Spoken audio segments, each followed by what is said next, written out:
Coming up on UCF Nightly News, find out about a veteran and his relationship with man's best friend. We'll tell you what that relationship means to our troops suffering from PTSD. And we followed up on a story from last week about a new community that could be coming to the UCF area. Find out what the developer has to say. And we'll give you some updates about new programs and regulations to look out for when you come back from summer vacation. You're watching Nightly News covering the university community and the greater Orlando area. Nightly News starts now.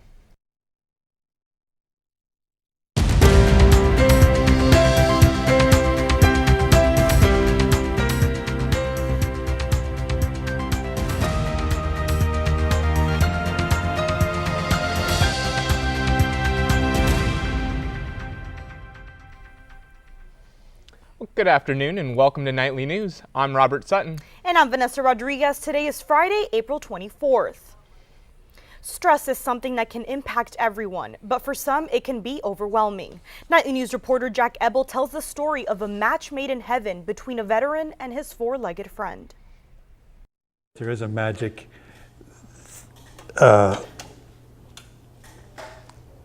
he feels, they feel our stress. Meet Daniel Wormuth and Mr. Fitch.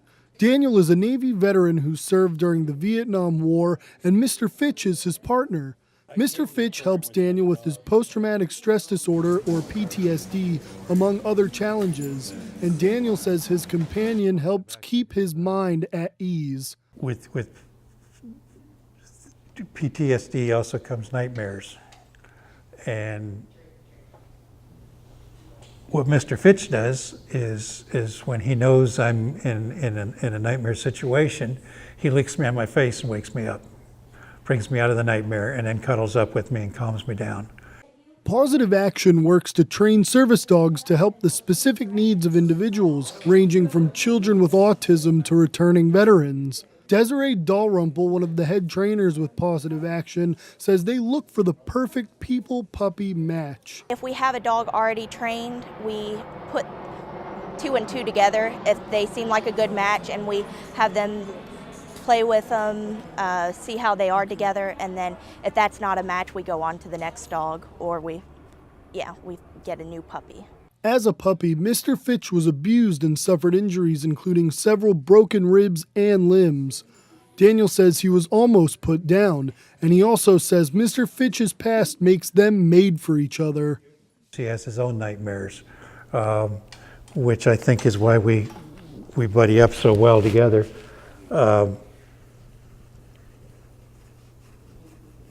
So we're rescued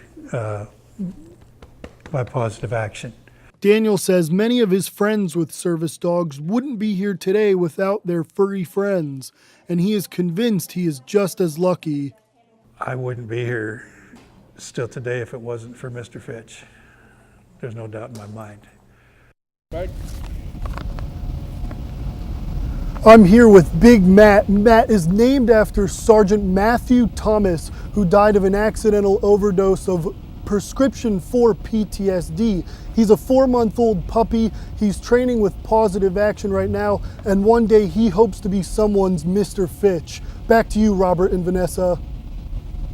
Thanks, Jack. Very touching story.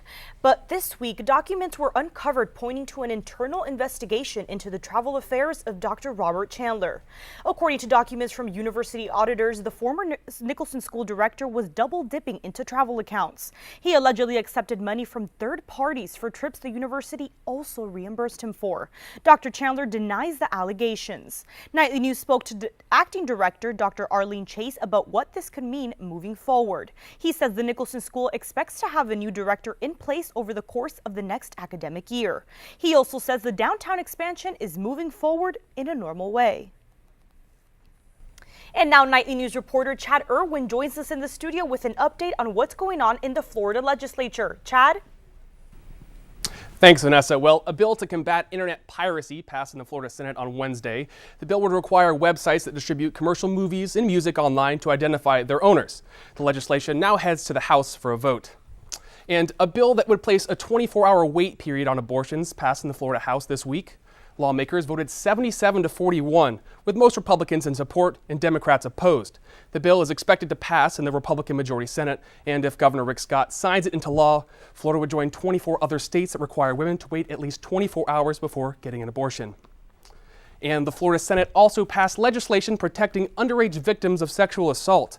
They will now be able to secretly record their attackers if a similar measure passes in the House. Current law requires both parties' consent for electronic recordings.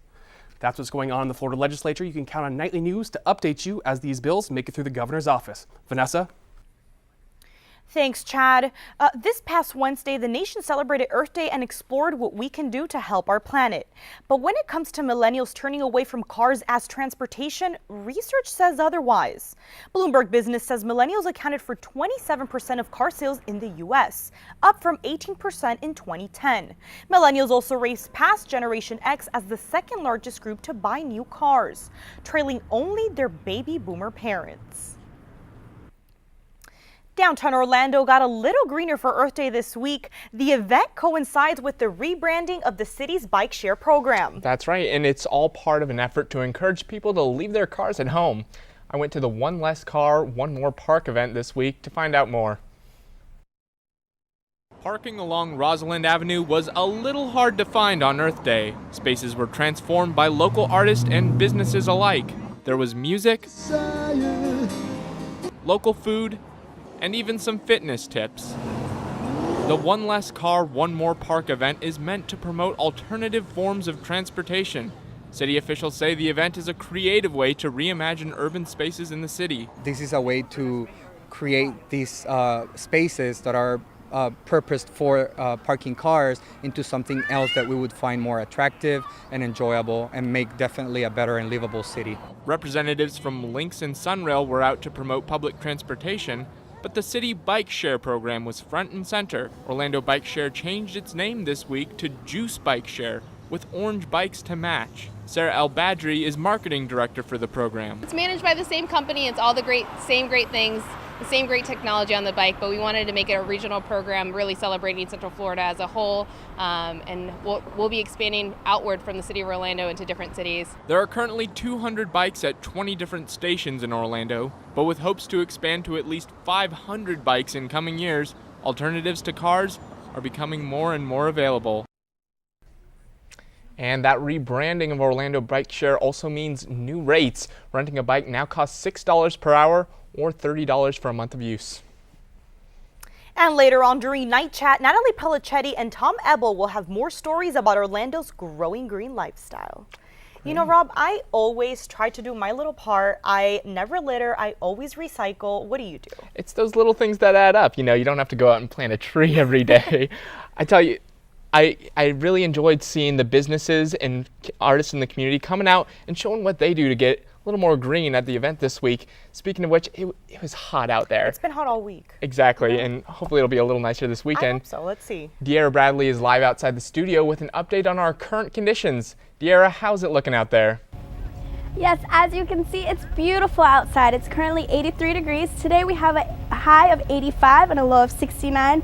But there is a little bit of humidity, but good news, there is absolutely no chance of rain. So if you have any outdoor plans that maybe you are planning for the weekend, definitely get them done today because we do have some showers coming up in the weekend, but I'll have more information on that later in the show for your full forecast. So get outside, enjoy this beautiful weather. Back to you.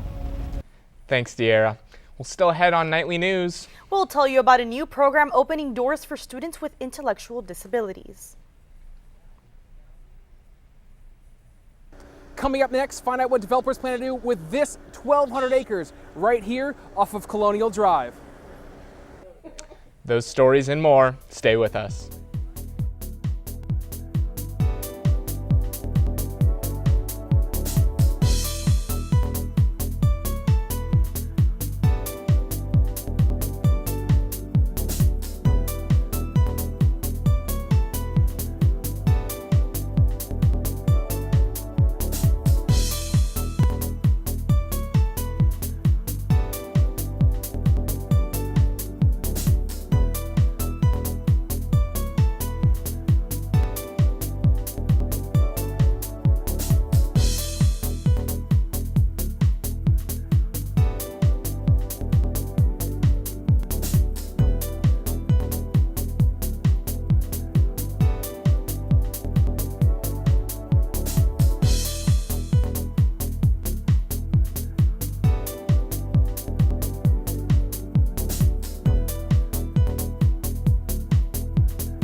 Last week we told you about some Lake Pickett residents upset with plans to build near their homes.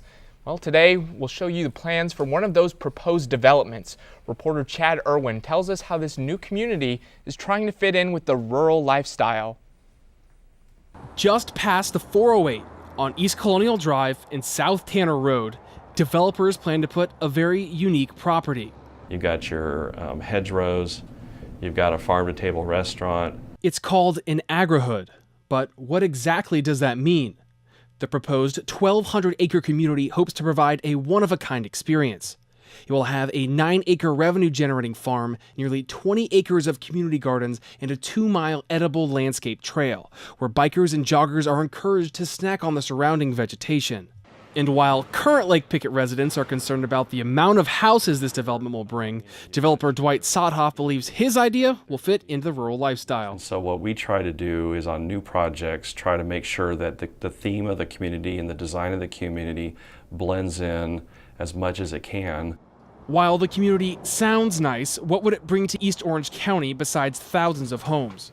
Dr. Sean Snaith, an economic development expert, believes that this new agrihood could benefit workers by bringing homes closer to their jobs. So there's not a lot of available or new housing or new construction over in this part of Orlando, East Orlando. So I mean, I think it makes a lot of sense, and I think the pressures are building. Sothoff plans to start building in September of 2016. However, the development must first be approved by both the county and the state. In Orlando, Chad Irwin, UCF Nightly News.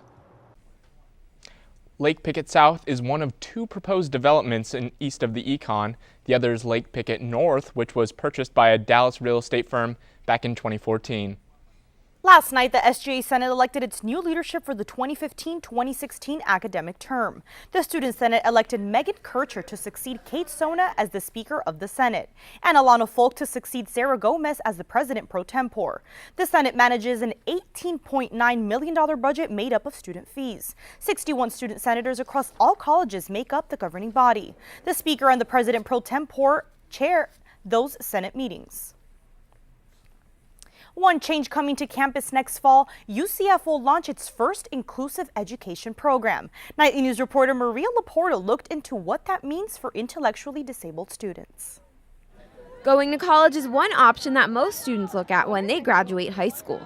But for young adults with intellectual disabilities, sometimes college doesn't even seem like a viable option. Amy Van Bergen is the parent of Wills, a young man with Down syndrome who finally got to live his dream of going to college. Wills attended the on-campus transition program at the University of North Florida for 4 years. Van Bergen says one phone call was the beginning of a turning point for her son. He's like, Mom, I'm here with the director of the college program, and they want me, and they say they have space if I fill out and submit the application and deposit today. Can we do it?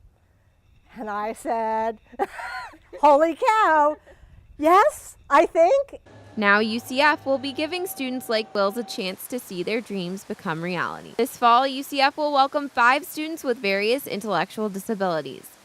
The 5 students will be able to audit college classes and take part in campus activities. They will also be able to live in on-campus housing with other students and become a part of the UCF student body.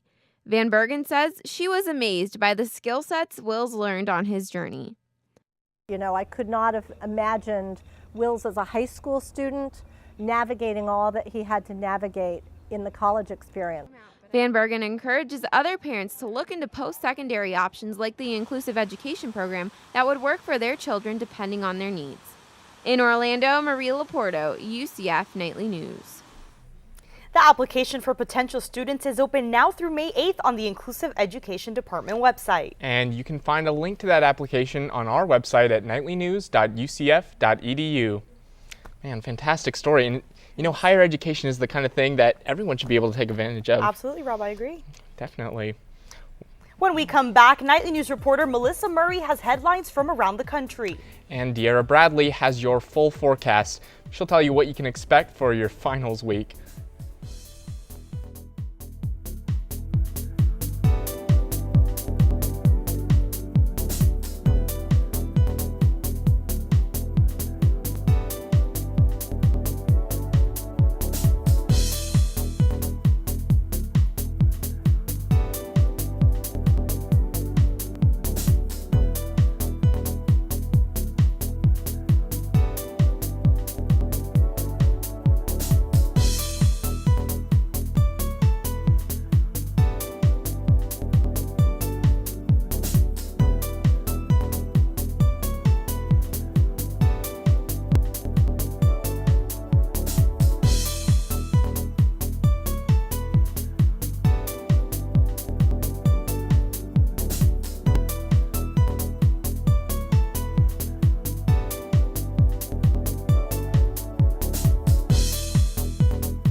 Welcome back, Knights. We've brought you some stories from around Central Florida. Now Melissa Murray has some headlines from around the country. Melissa? Thanks, Vanessa. President Obama announced yesterday a drone strike killed 2 hostages in an anti-terrorism operation. One of these hostages was American Warren Weinstein. In January, a drone strike hit an al-Qaeda-associated compound. Intelligence officials say they had no reason to believe hostages were inside at the time. The president said he declassified and disclosed the information publicly because the families deserve to know the truth. He continued saying he takes full responsibility for both deaths as commander-in-chief. And the former CIA director accused of leaking classified materials was sentenced yesterday. He will face 2 years of probation with a $100,000 fine. David Petraeus is accused of giving this information to his biographer, Paula Broadwell. Court documents show he allowed her to access binders known as black books. Government officials say these included war strategies, security information, and other secret discussions. Petraeus allegedly had classified documents in his home as well. He's accused of not storing these items properly. And protests continue in Baltimore surrounding a 25-year-old black man's recent death. Freddie Gray died of a spinal injury on Sunday, and the footage you're about to see may disturb some people. This video shows his arrest, with officers taking him into custody and dragging him into a police van. Some protesters think this incident led to his spinal injury, but a local lodge for the Fraternal Order of Police compared the protest to a lynch mob. In a statement, members said the demonstrators are calling for imprisonment of officers without due process. The investigation continues in his death. And the longest wait to nominate a U.S. Attorney General is now over. The Senate confirmed Loretta Lynch in a vote yesterday. She will be the first African American to serve as Attorney General. President Obama made his nomination 5 months ago, and many criticized the amount of time it took for the Senate to vote. She will replace Eric Holder, who resigned in September. Those are your national headlines. Now over to De'Ara with a look at your weather forecast. Yes, guys, we do have a great weather today. Right now, we are currently pretty moderate all over the state of Florida. We have Jacksonville with 77, and Tallahassee is at 77 as well. Coming down a little bit north where we are, Orlando and Tampa are the same at 83. Miami, slightly warmer as they are more south of us, but they do have more showers. So if you are heading down south, you do want to be prepared for light showers. There's about a 30% chance of rain, so you do want to bring your umbrellas even if you are planning like a beach day in Miami. Okay, and now we're going to look at our national temperature. As of course we have down here in the south where we are, we're pretty moderate. We're between the 70s and the 80s, so we're experiencing pretty moderate weather, nice little Florida weather. As you see going up to the north, North Carolina and South Carolina there, pretty much in the 40s, the 50s, and just keep going up and north and then across the state. So pretty much everyone around the state is, around the country, is experiencing pretty average temperatures. And let's look at our national precipitation map. So as you can see, right under Orlando, around that area and down south of southern Florida, we are experiencing lots of rain. It's pretty much going to be raining this weekend, and we'll go into that in a little bit. But everywhere else kind of north of us is pretty clear. And then let's look at our 5-day forecasts.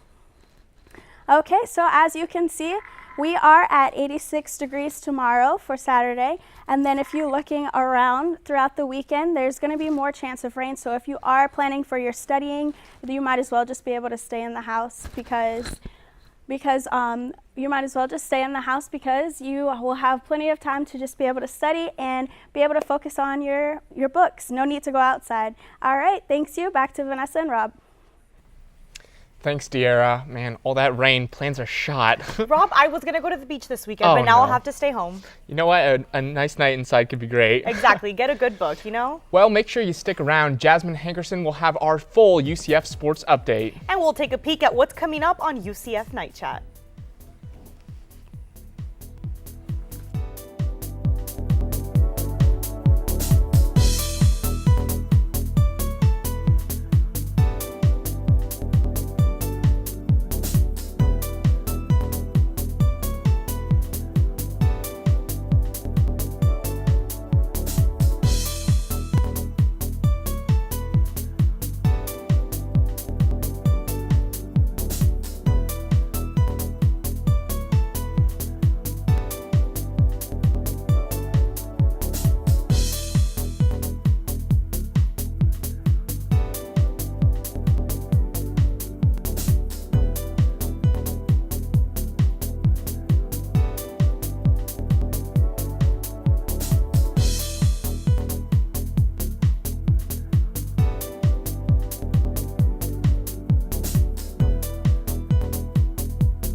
What's up, Knight fans? I'm Jasmine Hankerson with your UCF Sports Update. This week, UCF football announced another home-and-home series, this time with Georgia Tech.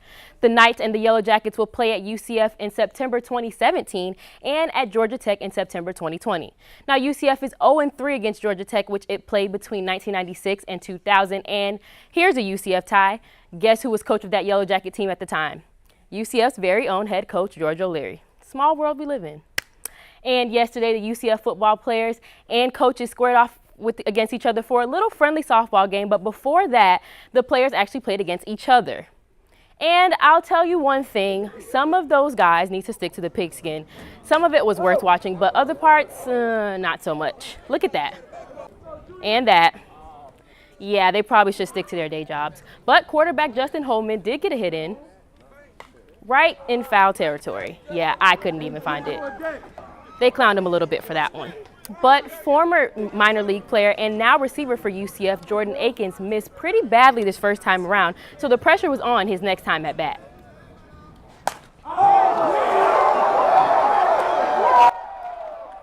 And he knocked it out of the park. In the end, the freshman knocked off all the other classes and took the W over the coaches. And moving on from the amateurs to the ones with the real skills on the mound, the softball team started the season off hot and isn't showing any signs of getting cold.